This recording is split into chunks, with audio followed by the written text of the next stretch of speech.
Recording in progress. All right, it is 6:30. I'd like to call this meeting to order. If you could please stand for the Pledge of Allegiance. I pledge allegiance to the flag of the United States of America and to the republic for which it stands, one nation, under God, indivisible, with liberty and justice for all.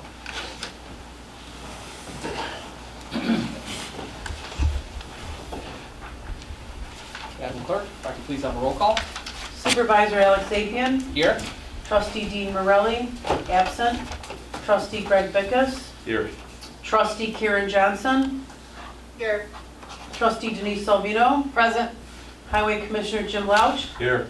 Collector Jessica Canaday, absent. Attorney Gary Mueller. Present. Thank you. Moving on to the first item on the agenda, we do have minutes for the monthly meeting of September 10th, 2024. I will need a motion to approve the minutes. I'll make that motion. So a motion by Denise Salvino, Second. second by Greg Bickus. Any questions on the minutes? Hearing none. All those in favor? Aye. Opposed? Motion carries. Moving on to bills. I have bills in the amount of $108,729.00.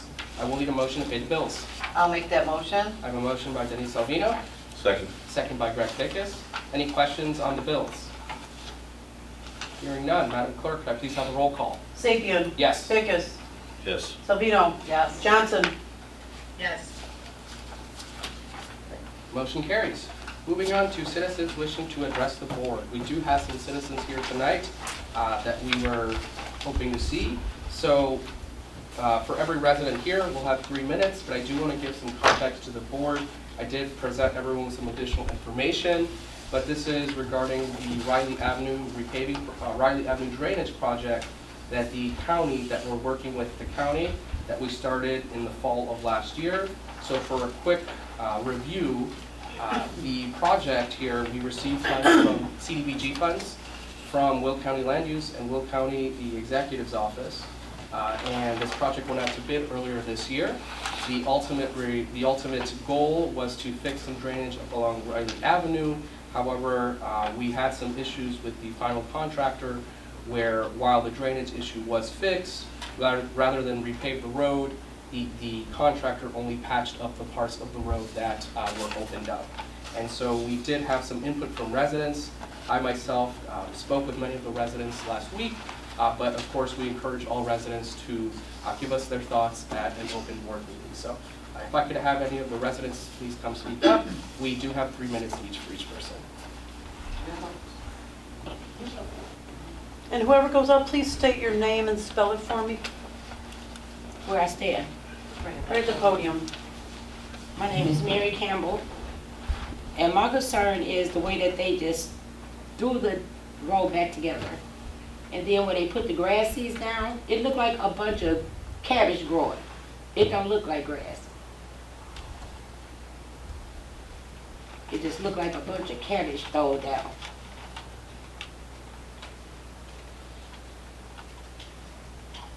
Okay, thank you.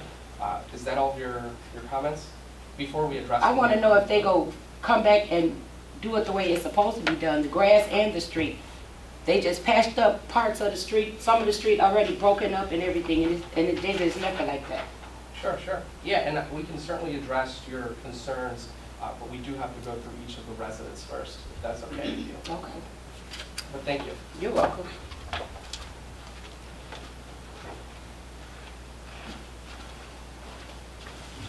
Hi, my name is Mashiko Da, and I'm an older resident as well as a new resident.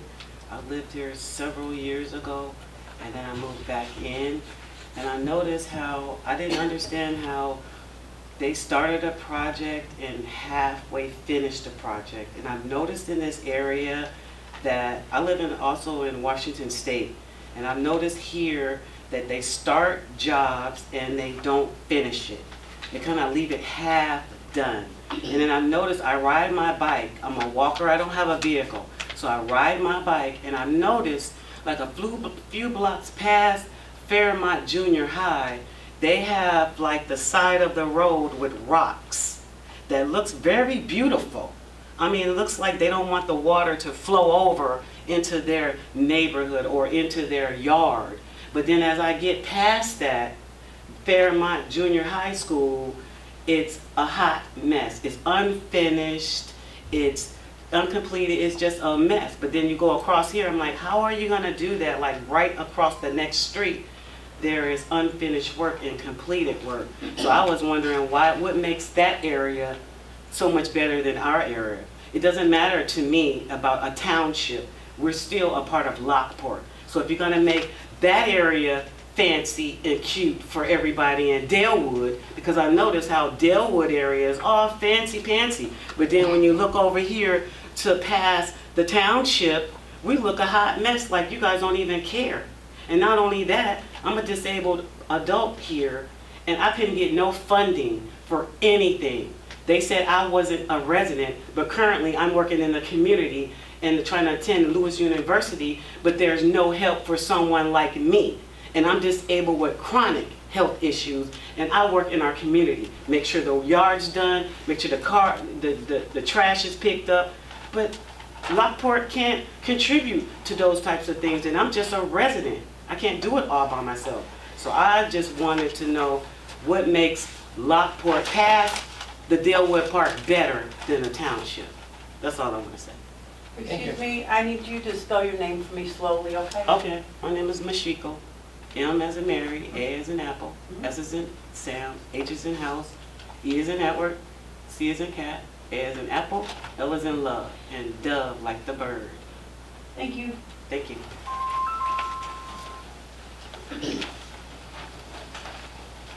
Good evening. I'm here because I wanted to express my dissatisfaction. Please announce your name for the board. All right, Aaron. Thank you. Linda Herod. I know you know. We got to make sure everybody here knows the Linda. You told Thank me to you, follow dear. the rules and I didn't. That's Sorry. okay. We won't hold it against you. Okay. Thank you. Now I'm here to express my dissatisfaction with the township, the highway department. I don't know who made the decision to further separate Fairmont from the north side of Fairmont. And when I say north side, north, Bruce Road forward. Historically, when we moved into Fairmont in the very late 50s, early 60s, Fairmont experienced white flight. The white families in Fairmont took off. And the ones who did not take off remained north of Bruce Road. So they always kind of considered themselves different than us. So for you all to make a decision to take the funds you had and make the north side of Fairmont look like it's beautiful. Yes. I just couldn't believe it. I went up there and all the money went there. I did see some work on Bowles. And Bowles is a street that only the people that live on Bowles use. But they deserve streets too. And then you did a part of Brassel. And Jim, you told me why you didn't finish it, because of the pending work with the city of Joliet. But I just hope in the future, when you all make these decisions, and Jim, I sent you an email July 17th, and normally you always respond. I didn't see it. And I was asking then, what roads were you planning to take care of this year? Had I seen you were doing Cameron, Vine, everything north, Connors, Hughes, and nothing down south, I would have been just having a fit back then saying, please rethink this. So I know going forward, Alex, you said that in the future years, you're planning, you all got some type of a consultant maybe, and he said north first, central, then south. So in the future, what can we expect? How much of the south side of Fairmont? Our main roads are Oak, Riley, Green Garden. Those are our main thoroughfares. And I realize they're very long roads, but they are in serious disrepair. And we don't want to keep being last. Yeah. And I do want to say, I think Alex has been a wonderful supervisor, which is why we came with the people, some people that live on Riley versus asking the whole community to come. Alex has been responsive. Anytime I reach out to him, he responds back, and I do know that he has increased the funding for the Fairmont Food Pantry substantially, and we appreciate that. You supported the book bag giveaway at Fairmont School, so you've been a very present supervisor, and we appreciate that. And Jim, thank you to you for keeping Harvard Hill clean. Every time I go down, I can see you guys do go out there and take care of that. Let me just respond a little bit to her concern. So, when we put those roads together north, there was the drainage project going on, phase 2, on Riley. And as you see those squares pop up all over, and then they're replaced. The city of Joliet is continuing to work on their infrastructure. In the water main, and as they blow the water mains, they have to dig them up and fix them. So we decided that the Highlands, I call it the Highlands because some of the other guys at the highway part does. We decided just to do all that. Now, included was Brazel, Volz, Godfrey, which got shifted around too. But one of the main things was all the work that the city of Joliet and the county is doing in that particular area. We're going to do it all, but we can't do it all at once. Realistically, when do you think Central Fairmont will be addressed? Look as good as North of Bruce. There'll be roads put on 2025 for Central. For Central Fairmont? Yeah. You know how many roads? No, because I'm going to work with the city of Joliet and the county on this drainage project and on the upgrade for the water infrastructure. And also, I was so disappointed with P.T. Farrow. Back in 2018, after 50 years, P.T. Farrow paved Berry Avenue in Riley.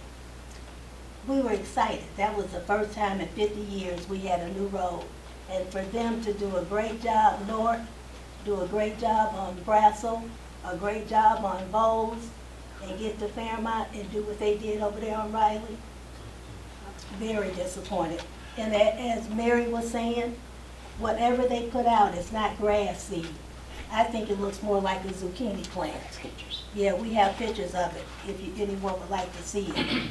But P.T. Farrow needs to be brought back to the carpet and made to do a better job. Come back and clean up some of that mess. Thank you, Delinda. We are reaching our 3-minute per resident Okay. limit, but I appreciate you. And then Commissioner Lodge will have some more time towards after all the residents have spoken for their address. Are there any other residents wishing to speak tonight? I just want to know, do you guys want to see the pictures? I have pictures that I've sent to the board. The ones about the weeds? Yes, I included the pictures that everyone can see, but thank you. How everybody doing? My name is Lamontrose Love. That's Lamontrose, last name Love. And I live on Harvard Hill, but I have family that lives on Riley. And my concern is that when I ride through there, it's like, you know, okay, they're doing something. It was kind of slow as things went on, but then also it wasn't finished. So that's my concern is what actually happened. And that's one of the questions I wanted to ask. What actually happened to where they couldn't finish, and why wasn't the road finished, and it still isn't finished? And is the that Riley Road, is it in the budget for current and future upgrades? So whatever the reason is that it wasn't done, is it going to be done? That's one of the major questions that I was going to ask. Thank you for your comments, and again, we'll address them shortly. Does anyone else have? I forgot to say something. Riley Road is a very busy road. There's a lot of trucks come down there speeding. The bus drivers come down there speeding. Right past my house, a lot of regular residents come down there speeding, and they're tearing up our roads with the heavy traffic. Seems like everybody used that road to speed down. Somebody lived right next door to me that's handicapped. They use a walker, and people speed down there and make me scared, thinking that somebody's gonna get hurt. But it's a very busy road, Riley is, and heavy trucks. They actually pull into my driveway. I can't believe they actually do that, and then turn around. So there's a lot of heavy equipment and heavy loads going down our street. And I just want you guys to know that tears up our block. Thank you. Thank you. Any final comments from any final residents? Yes, I just wanted to say to the board, Alex, I know you've been down to see it, but for those of you who have not, please go from Dalewood Park, the South Street, which is Dale Park, and take it all the way down Green Garden and see for yourself the disparities we're talking about, please. Thank you. Thank you. So I think that concludes our citizen section. I do want to take a moment to address some concerns.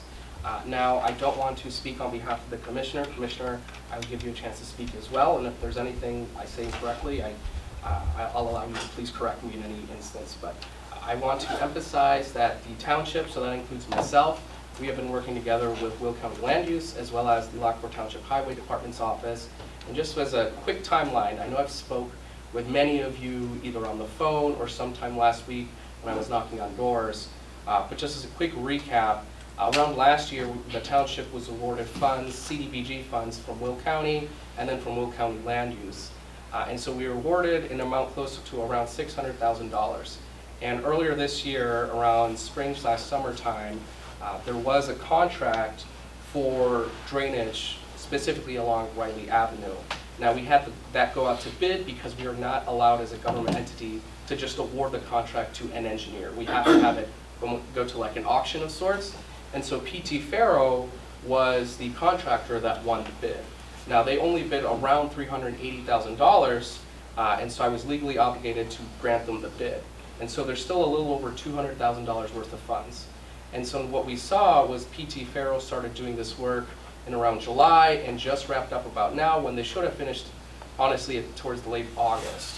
And what we saw is that PT Faro did complete the work that was drainage. However, where they completed very subpar or low quality work was that rather than fully repave the road as we had hoped, they only patched up the parts that they dug up. Okay, so now I'm getting two questions here. One is regarding, we're seeing some very nicely repaved roads on the northern side of Fairmont. The other is, the second question is whether Riley Avenue will be repaved or that project will be completed. So first, to acknowledge the first question, there are some roads being repaved on the northern side of Fairmont. Now that is a completely different project. And again, I don't want to speak on behalf of the commissioner, but there is a different project going on where we received some funds from the state and they're slowly trickling down. Now the idea is this project is a longer term project where the northern part of Fairmont gets repaved, then the central, then the south. And it is just sheer coincidence that this happened to get repaved at the same time as this Riley Avenue project was completed. It's very unfortunate. Again, I understand the optics of it are not great. Now, in regards to Riley Avenue, we have two options. And I've spoken with many of you here. I've spoken with the commissioner. I've spoken with land use. I've spoken with the county. But we still have it in the budget to repave Riley Avenue. But really, it's two options. One, we could either repave it by the end of the year. However, it has to be the same contractor, PT Faro, right? So that would have to be a change order, and it has to be the same contractor, which again, we've seen produces subpar quality. The second option is that we plan to repave some more roads in the spring, and we could just layer, add in Riley Avenue as part of that bid, and that would likely be a different contractor, and it would get fixed in the spring. So I have a list here where I recorded the input from all of the residents along Riley Avenue. We have not yet made a final decision, but again, I thank you all for coming out. Those are the thoughts that I have. Right now, what I've heard from an overwhelming majority of the residents when presented with these two options, again, I haven't made a decision, is that residents would prefer that the road get done in the spring with another contractor as opposed to getting it done by the current contractor before the end of the year. So with that, I'll end my thoughts there. Commissioner Louch, do you have anything you'd like to add on? That's pretty much it in a nutshell. I really don't have anything. Thank you. All right, so I want to thank all the residents for coming. Again, I want to emphasize that we are always here for everyone in the township. I know we're always here for the good, right? We're here for the back to school fair, we're here for the photo ops, but I also want to emphasize it's important for us to be together when there are these tougher times. So I certainly appreciate you all coming out, and I want to emphasize we'll continue to be transparent and give full communication. So thank you, and we'll continue to talk outside of this meeting. Right. Alex, I'm sorry, could you please show who the attendee is? Thank you. So we'll move on now to the next part of the agenda. We now have the Highway Commissioner's report. Commissioner Lausch, the floor is yours. Once the report is covered, what we discussed. Okay. Thank you. Well, I have no other business. Any final questions or comments from the board? All right, hearing none. Can I entertain a motion to adjourn the Road and Bridge Fund meeting? I'll make that motion. I have a motion by Denise Salvino. Second. Second by Greg Dickus. All those in favor? Aye. Opposed? Road and Bridge Fund meeting is adjourned. Thank you.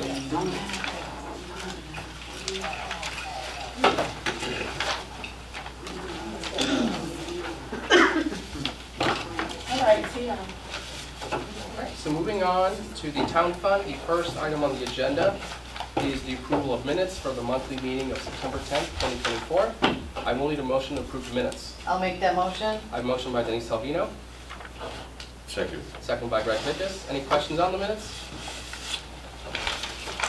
Hearing none. All those in favor? Aye. Opposed? Motion carries. Moving on to bills. I have bills in the amount of $281,999.54. I will need a motion to pay the bills. I'll make a motion to pay the bills. I have a motion by Greg Dickus, I'll second. second by Denise Salvino. Any questions on the bills? Hearing none. Madam Clerk, can I please have a roll call? Johnson, Yes. Zapian, Yes. Dickus, Yes. Salvino. Yes. Do we have any citizens wishing to address the board in regards to the town fund? Hearing none, we'll move on to our presentations. We do have a representative from CASA here who actually gives us a presentation every year, so thank you so much.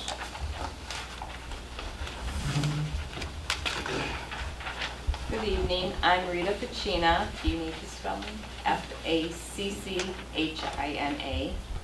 And I'm with the CASA organization. Many of you are familiar with CASA, but just in case, I'll just kind of give everybody a little reminder. So CASA River Valley is a not-for-profit organization dedicated to the needs of children who have suffered through the trauma of abuse and neglect. CASA advocates act as a monitor and protects the minor's health, safety, and best interest to ensure proper delivery in the child welfare system. Our primary goal is to advocate with the court for these children to be placed in a safe, caring, and permanent home. Our community continues to see an increase in domestic violence, substance abuse, and child abuse. In addition, we continue to see limited therapeutic resources available to families. CASA continues to successfully advocate for the children and the families to receive court-ordered services to minimize the trauma the children are forced to endure. Recently, CASA assigned a volunteer advocate to 16-year-old Austin, who is orphaned due to his mother's heroin overdose. The volunteer checked on him regularly and supported him as he faced mental health challenges because of his trauma. Through the volunteer's dedication, Austin found stability and guidance during his difficult time at his young age. Austin's CASA volunteer advocated for and supported him as he acclimated to a new home. His volunteer became the first person he began to trust. In 2023, we ended with 535 children in DCFS custody in Will County. CASA provided courtroom advocacy for a total of 1,240 times to 426 children we served. In addition, our program was able to successfully achieve permanency for 83 children. The CASA advocate volunteers strive to make a meaningful difference in the lives of 19 children from the Lockport community, 18 children from Romeo-Dill, and 19 children from Crest Hill.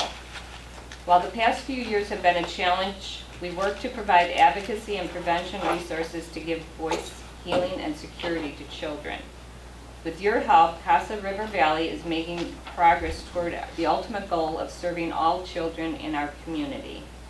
And I have to share with you, the past few years, we all know things have changed in our communities, but you can really see the burnout in the court system, through DCFS workers and agency workers. It's just staggering to see, the level that people are just, feeling just burned out on everything in general.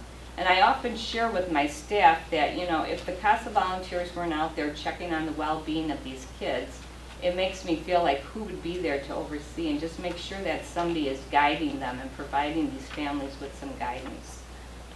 So, we greatly appreciate the support we receive from Lockport Township, and that's where we are today. And then I also wanted to mention that we are doing our Christmas Express train ride December 7th and 8th.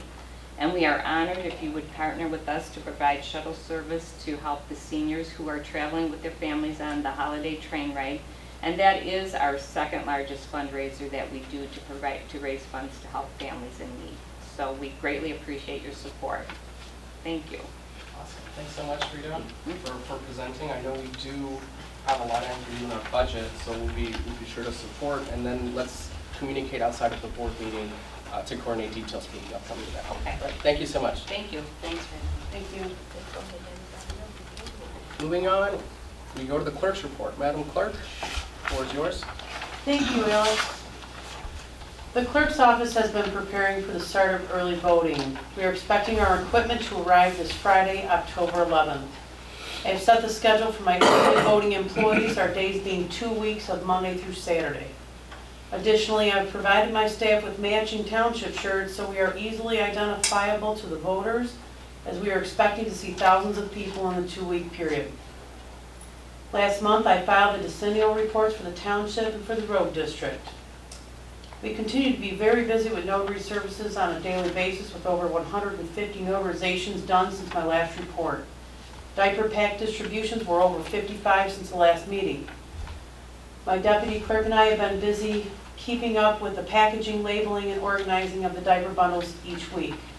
For United Way, we have also started to track all recipients by their zip codes in addition to the parent and baby name. On Monday, September, I was asked to be a speaker in a virtual presentation for AARP on the topic of early voting. It was a 30-minute talk that had over 4,300 people in attendance. We've also been registering voters almost daily, as well as receiving many phone calls on all types of voting inquiries. And today was the last day to register in person, so we're going to be done with that. Lastly, I would like to remind everyone that our 2025 Community Fund Day will be held from 10 to 2 on Saturday, May 17th. I've already had a few organizations reach out to me in reference to participation. We will be sending out information to those that have expressed interest starting December, January. Any business or organization that is interested in participating with us should be sure to contact the clerk's office at 815-838-1031 or email me at Erin, E-R-I-N, at lockporttownship.com. And that is it. Thank you, Madam Clerk. Thank you. Do we have any comments or suggestions from the trustees tonight? Hearing none, we'll move on to the building report. So first update of the night is regarding the new garage. So to the board, I don't know if anyone saw as they came in, but we have made considerable progress with the garage. I know the concrete was just poured in for the foundation. They are starting to build up from the walls. And the timeline I was given when this started back in September was about 3 months. So we're hoping to see the completion of this project by the end of the year. I'll keep the board posted. And so far, no payments have been made to the contractor. Moving on, so fire alarm and sprinkler system update. So this is actually relatively new. I did include some pictures for the board in the packet, but in short, if you may recall, a few months ago, the township did lose power, and we had some issues with our fire alarm and our sprinkler system. And so since the issues have continued, but this is part of a larger issue that we've had for about 30 years now, but the pipes that are used through the sprinkler system, they're about 30 years old now, and many of them have corroded, specifically the ones in the clerk's office and the one behind the stage. They've started leaking. And so the past couple of years, we've had maintenance sort of patch them up and do what they can. But now it's gotten to the point where we have to replace some parts. Thankfully, again, the parts that need to be replaced is just 2 locations. I don't have an invoice yet, but an estimate I was given was around $10,000. And some issues we've had since then because of this is the fire alarm has gone off at least twice in the past month. But I'll keep everyone updated, but I did want to disclose to the board that we are starting to have some issues regarding the age of the building. All right, moving on to regarding Lockport Township High School. So Lockport Township High School, as you may recall, we have a soft partnership with them where during the previous school year we allowed the special needs students under the CCC program to host their classes in this building, including this conference room as well as the community room. And they have continued. This time they're only using it Monday, Wednesday, Friday. One thing, their principal reached out to me and asked that because of the times we live in now, you know, Lockport Township, the high school currently experienced a lockdown recently. And there were some instances where there was staff and students outside of the school and they could not return during the lockdown. So what they asked is if the township building could become what's called a school safe space, meaning that if there is ever a situation in which there's a lockdown, the students and teachers who are outside of the schools can come here until the lockdown, until there's no longer a lockdown, and then if need be, the students can be picked up by their parents here. And I know, again, Commissioner Lausch is not here, but I know his office agreed to do the same for Fairmont School District as well as Lockport Township High School. The thing about this too is we agreed to do that and there needs to be no accommodations. It's just allowing them to come here if necessary. We'll move on to the approvals for tonight. So we have here the Veterans Honor Roll Monitor. You may recall from a previous meeting we had in August, we discussed the idea of having a Veterans Honor Roll plaque where we pay tribute to some of the veterans in Lockport Township and place their names on a plaque. I remember there was some discussion regarding the number of veterans and the size of the plaque. The veterans, the VA office director, and myself, and the clerk as well, we did additional research and we talked to some of the VFWs in Joliet and found that they actually have a digital monitor that they use as opposed to a plaque. And so most of the monitors, they were around this in the same ballpark in terms of price, quality, height, and this is the one that we found on Amazon. So this is a nice monitor we could place up next to the Veterans Cabinet, and it would just kind of function as a slideshow. So I have it here. There is a motion to purchase it if the board finds it adequate, but I'll open up for discussion for the board. I didn't do any research on this, but I assume you guys did enough research and it's on TV, so or monitor, so that's great. Makes sense, and it's easier when if you want to add somebody to it than having a plaque that you have to send out to it. Cool. Engraved. Trustee Johnson, did you have any thoughts?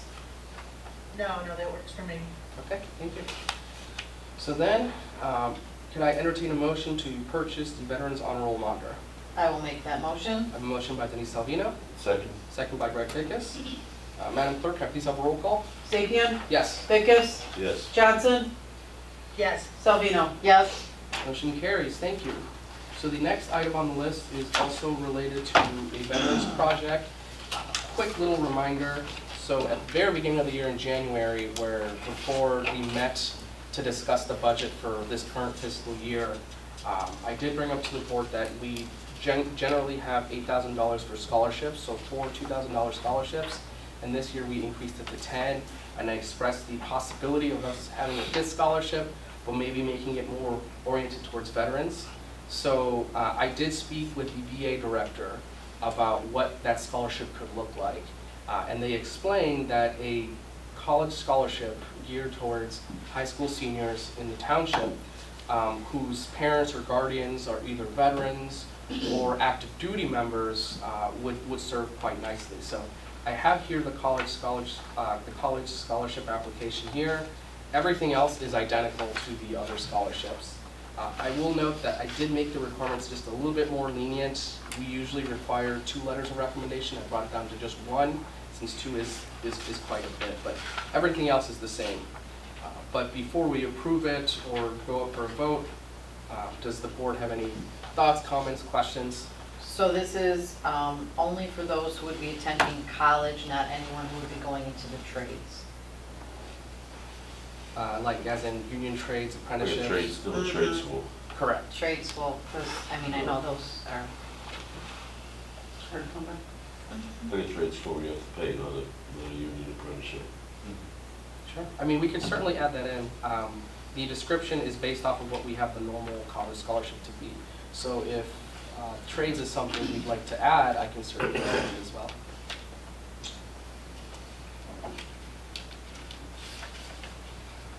any thoughts, Karen, on that?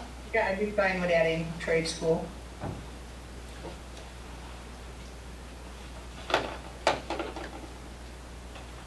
So I'm gonna make a note to add trade school in here for the award. And then other than that point, would the board be receptive to voting on this tonight? I have one more other question on the application. How do you verify that the person who's applying is actually a child or a guardian or a dependent? So Sure, it's not real clear. Sure, so, I might be able to help with that. As a parent of a high school student, Sure. we have to prove that when we register them. So I don't know if you can do that from high school. yeah, I was gonna say, so on the last page, there's a They list want of a copy of requirements. their- Yeah, DD 214. yeah. exactly, the DD 214 or the NGB 22. Okay. And that is But their that's child. just, that Right. just says, I mean- that states that the person is a veteran. Right, but you're looking for to prove it's their child, or were you looking for the Well, veteran I'm status? just, no, like the proof that they'll be, that's their dependent or. That's what I'm non-natural, saying, right, yes. so I heard you're looking, you can prove one way that the parent is the veteran, but how do you prove that it is their child? Right. So when you register them at the high school, you have So to if it was prove that. if it was their stepchild and they're not actually their dependent, They can tell you either way at the high school. We have to have. so does it have to be their dependent or is it their stepfather or stepmother could be the veteran? So Just to make it clear, so we Sure, don't get sure. ourselves in a. No, I appreciate No, that. absolutely, So, no, yeah. as we currently have it, it's parent or legal guardian. So the child would have to be a dependent of the person who is a veteran or member of active duty. Now, if the board would like to make an amendment to that, we certainly can. Do you have any thoughts on that, Trustee Bickes? I don't know how, I mean, I don't know how the legal language should have to, I don't think we have to get into the weeds on it, but just so we're clear what we're expecting. So parent or legal guardian is what it currently says. That's clear, right, for that? That's how we have to do it on the paperwork we fill out. Well, on the online application for school, when we're registering. If you're the legal guardian, or if you're the parent, the natural parent. Maybe that's a question for the attorney, not to catch you by surprise. But, okay, so first, I guess, let me go back to you, Trustee Biggis, okay? Do we have a preference? If, right now, the student has to be a child, right, or a dependent, so parent or legal guardian of the student, do we want to include someone whose stepfather or stepmother is a I think veteran or that member would of be, active I mean, services? I think that would be appropriate to, Okay. There's just so many blended families nowadays Right. that, right. I don't know. Okay. So, I mean, as, and there, how are they checking if they're dependent? They can check, they can look at their tax returns? That's where, let's go back to the high school. It would be a designation by the high school of who, like if it's a step parent, or if you're a parent, so they list it by, like, you know, Yeah, because that all had to be on. you have to have everything on there. And then you have to put your license in there and everything. But my photo wasn't on the sticker today and not hers. And we figured that out because I have a current student, so I'm in the system. Yeah, high school will help you a lot with that.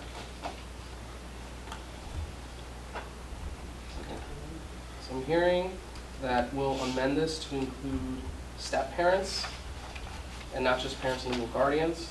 Right. And then we'll amend this to include the award also go towards trade school. And then on your first page, your personal information, you have a line at the bottom for college information. That'll probably have to put in trade school. School, yeah. School. Trade school / college.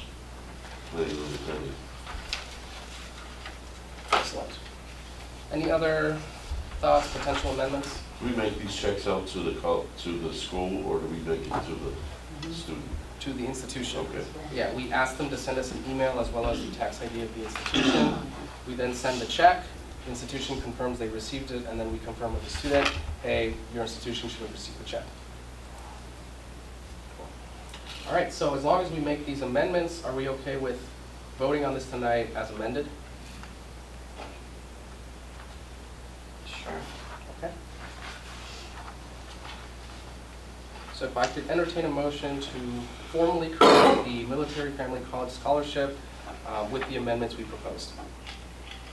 I'll make that motion. A motion by Denise Salvino, Second. second by Greg Backus. Madam Clerk, can I please have a roll call? Salvino, Yes. Vickers, Yes. Sapien, Yes, Johnson. Yes. thank you. We'll be sure to make those changes. These applications, we do usually send them out middle/end of October, but we'll make the changes. And I'm happy to send it to the board before we send it over to the school as well. All right, so our final two approvals for tonight are regarding some support towards the municipalities that the township encompasses. So in this case, Lockport and Romeoville. Quick reminder for the board is that we have about $20,000 budgeted to help out the three municipalities. As it stands, we have a little over $9,000 left. We've helped the city of Lockport with about $6,000, Romeoville with about $3,000, and Crest Hill, once the shred event that we have organized with them is completed, it will be about $750. Unfortunately, City of Crest Hill, they don't have any events coming up for the foreseeable future. I'm in communication with their clerk and their mayor. But Lockport and Romeoville, again, we have about $9,000 of funds left. And most of their events do wrap up by the end of the year. So I did receive some potential requests to support some events. So for Lockport, included this in everyone's packet, but there is the final event support commitment. It's a sheet. We have supported them in the past with about $6,000 for Christmas in the Square and the car shows or cruising in Lockport. There is the opportunity to sponsor the movie nights or also this cookie walk event that happens around Christmas time. And the amount that was discussed with the city was about $500, but I'll open it up to the board for discussion.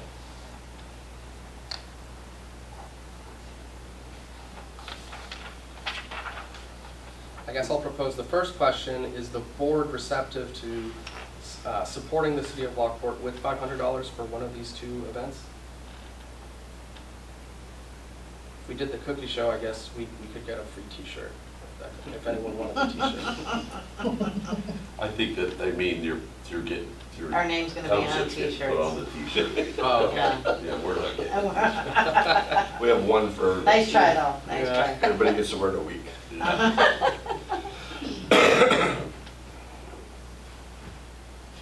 Yeah, I'm good with the Okay. cookie walk. Does anyone have a preference for which of the two? Didn't really seem like there was a preference, but if no one has a preference, I would just say, let's make it the even 500 for the cookie walk, since that is one of the options. Okay? Okay. So can I entertain a motion to support the city of Lockport with $500 towards the cookie walk event? A motion by Greg Bickus, I'll second. second by Denise Salvino. Madam Clerk, now please have a roll call. Sapien, Yes. Vickers, Yes. Johnson, Yes. Salvino, yes. So now for our last approval of the town meeting, so regarding the holiday lights. So the holiday lights in Romeoville, so again, we just approved 500 for Lockport, so that's 6,500 for Lockport and 3,300 for Village of Romeoville, 750 for Crest Hill. We would then have about $8,600 left. So for Village of Romeoville, we've traditionally sponsored or supported their Holiday Lights Festival with about $2,000. This year, one of the requests was that we could be present there with marketing table, but that would require a support of about $5,000. So without further presenting further opinion, I open it up to the board for discussion. I don't know, do we need a marketing table? Between the newsletters that go out.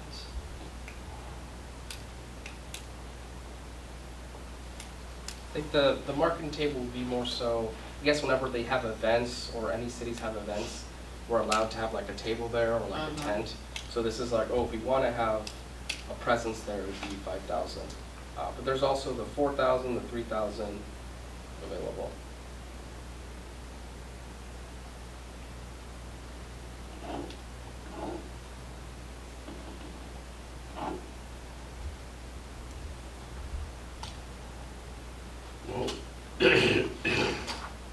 We've given Romeo the 4,500 so far this year, correct? So 3,350 is exactly. 3,350. So to kind of even things up to where we're at with Lockport, we're at, what, 66,000? Yeah, 6,600 would be 6,500. Let's even up things up now. Let's go with the 3,000. 3,000? We've already got it in the budget, right? Yes, we do. Yes, we do. And if we take off the additional 3,000, we'd be up to $5,400 remaining. Okay. We can do. I'll make that motion. Okay. 3,000. So the motion to support Village of Romeoville and the Holiday Lights Festival with $3,000. Second that motion. So motion by Greg Dickus, second by Denise Salvino. Madam Clerk, can I please have a roll call? Johnson? Yes. Salvino? Yes. Dickus? Yes. Sapien? Yes. Thank you. We'll move on now to new business and discussion. So regarding the mental health update, I did include the invoice from ThriveWorks for the month of August in everyone's packet. In short, the invoice was a little over $5,700. The remaining grant balance is $28,314.30. We had one more meeting, the townships had one more meeting with the fire districts where we are to receive state funding in the following year. So we haven't received any further update as to what the timeline looks like for that. But again, we're still hopeful that we potentially could have a GA resolution where we could fund this service through GA funds, but more on that later. All right. Newsletter bidding update. I would like to keep everyone posted on the newsletter. I know the board discussed that for starting in 2025 and onward, we would like to have the newsletter go out to bid, so 4 newsletters would be under one formal vendor. So we were lucky enough to have the collector, Jessica Kennedy, provide us with the bidding documents from her park district when they had their newsletter go out to bid.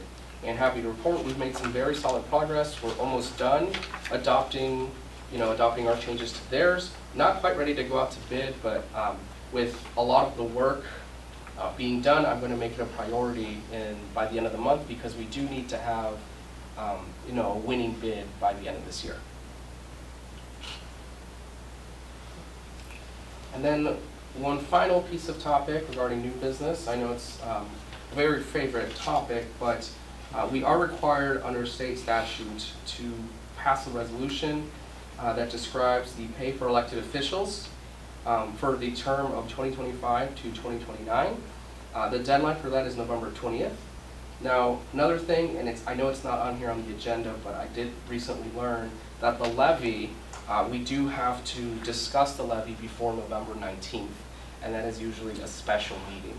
I do need to still hear back from the accountants as to when they're available, but what I was thinking, or what I could suggest, is the meeting where we discuss the levy, we could also just discuss the elected officials' pay for the following term. The information that I will definitely bring to that meeting is one, just the history of elected officials' pay in the township, and then 2, the salaries of the elected officials across other townships. So I'll send everyone an email to find everyone's availability, but if there's any documents or data that you'd like to be present for that discussion, please let me know. Moving on to upcoming events, the Township's annual trunk or treat is on Thursday, October 17th. That'll be here at the building. The Romaville Halloween Fest that we were invited to, that is on Friday, October 18th. That's the next day, and that'll be from 4:30 to 8 p.m.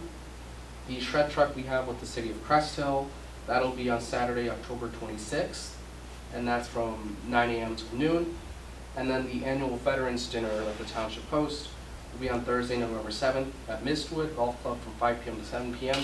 I do ask that if you plan on attending, if you could please RSVP with our administrator, just because the availability for that is usually pretty strict since we have to have a head count. Moving on to old business, Crest Hill, the White Oak Library in Crest Hill did have their Fall Fest Saturday, September 28th. It had an outstanding turnout. This replaced what Grandparents' Day was last year, and I hope they invite us again, but it was an outstanding turnout.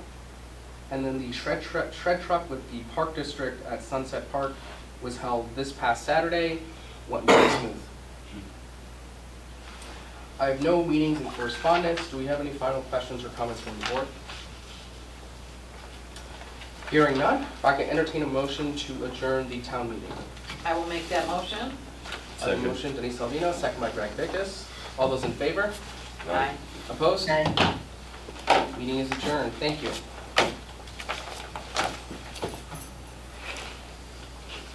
Moving on now to our second meeting, which is the senior fund.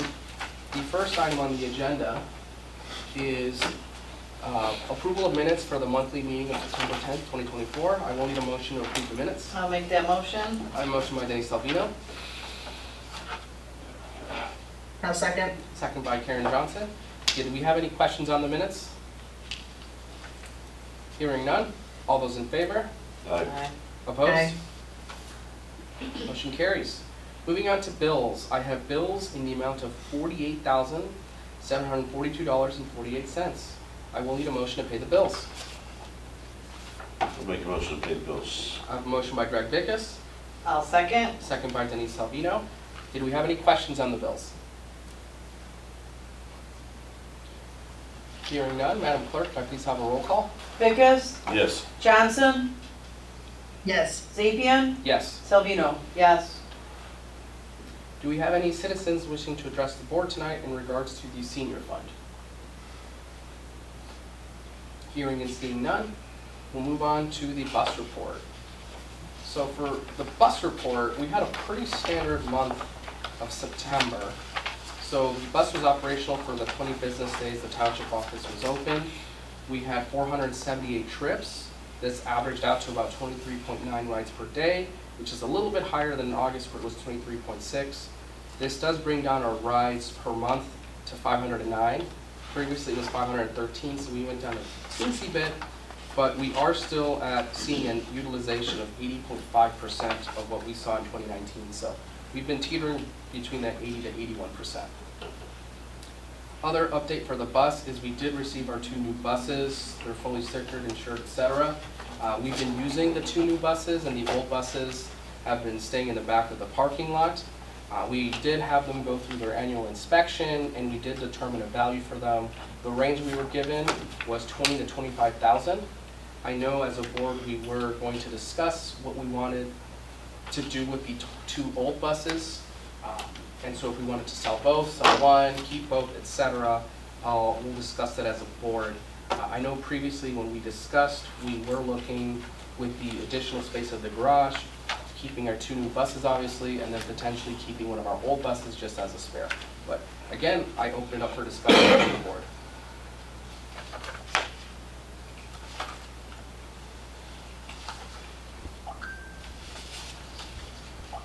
Are there any community groups in the area looking for a bus?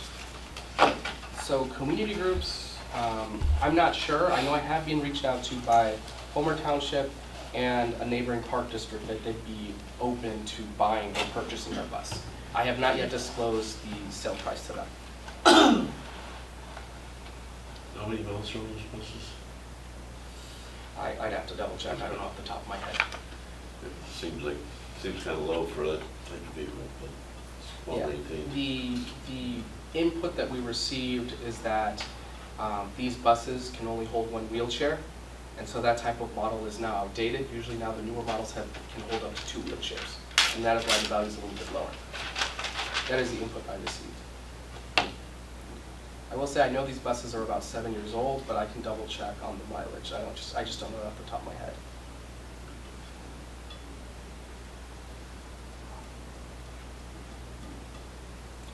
I guess we'll start off with this. Do we have a preference as to we want to keep 1, 2 buses? Do we want to sell one, sell both? I haven't really given this much thought, so Do we want to table this to next table month? this till deem to be good input on this too. Okay. Evening. We'll And table. find out what the mileage is. Yeah, we'll table this. So the information I'm hearing is we want the other board member present. We'd also like to know the mileage. Is there anything Actually, else? could you pass along the criteria that they gave you to give the estimated value? Sure. Like the appraisal? Yeah, sure. If you could pass those along to Of us, course. I appreciate it. I will send that over and we'll discuss more in November. So could I motion to table the sale of the senior bus? I'll make that motion. I have a motion by Denise Salvino, Second. second by Greg Jacobs. All those in favor? Aye. Opposed? All right, we're tabling this to next month. So new business, I just want to give everyone a quick update. So in previous months, I have discussed with the board about the potential for a new agreement with Julasco regarding senior services. So whereas previously with Julasco, we covered shingle shots for seniors in the township, but in the past 2 to 3 years, that program is no longer active because virtually all insurance companies now cover shingle shots. So we usually had about $40,000 in the budget for this, and we still do, but again, it's not being used. So when I sat down and discussed with Julasco, they said that the most common services were to cover, flu and strep test, biometric screening, blood glucose, pink eye treatment, or pink eye screening and anti-nausea screening. The estimated full amount for Romerville and Lockport was about $20,000. I know I've showed the agreement to everyone, but I did want to share that I did have the attorney review this. There were some thoughts that we passed along. We did since update the potential agreement that we have not yet approved, but some notable points are: 1, this agreement will end on April 30th of 2025 because we can't agree to something past our current term. Second is we're looking at potentially placing a limit on the number of screenings per resident, though Jewel has told me that on average every resident will only get about 1 screening per year. But in case we need to put a limit just to prevent any sort of abuse. 3, a clause we added in is the township will not be penalized for any resident that misses a screening or cancels last minute. 4, invoices will be processed through insurance before they come to us. And then finally, we'll be placing price freezes or caps on the screening costs. I don't foresee them skyrocketing between now and April, but just to make sure we have a new contract.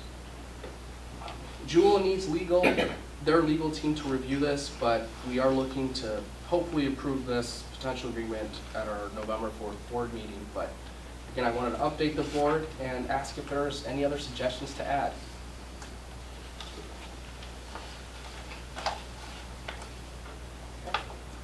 Well, I'm hearing no other suggestions, so again, I'll have the agreement on November 4th, and we'll hope to approve it then. What age do you have to be a senior? 55 and older. 55,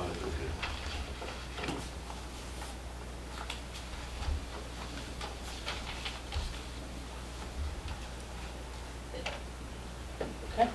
Some events we had very success so far with the senior breakfast on Monday and Tuesday, so October 7th and 8th over at Prairie Bluff. We will have the next 2 senior breakfasts on the 9th and 10th tomorrow and on Thursday over at Papa Joe's from 10 a.m. to 12. All of the board members are, of course, invited to attend. Old business, we did have the presentation at Grand Haven on October 1st at 7 p.m. Presentation went very smooth. Any final questions or comments from the board? Hearing none, if I could entertain a motion to adjourn the senior fund meeting. I'll make that motion. I have a motion by Denise Salvino, Second. second by Greg Bickes. All those in favor? Aye. Opposed? Motion carries. Thank you.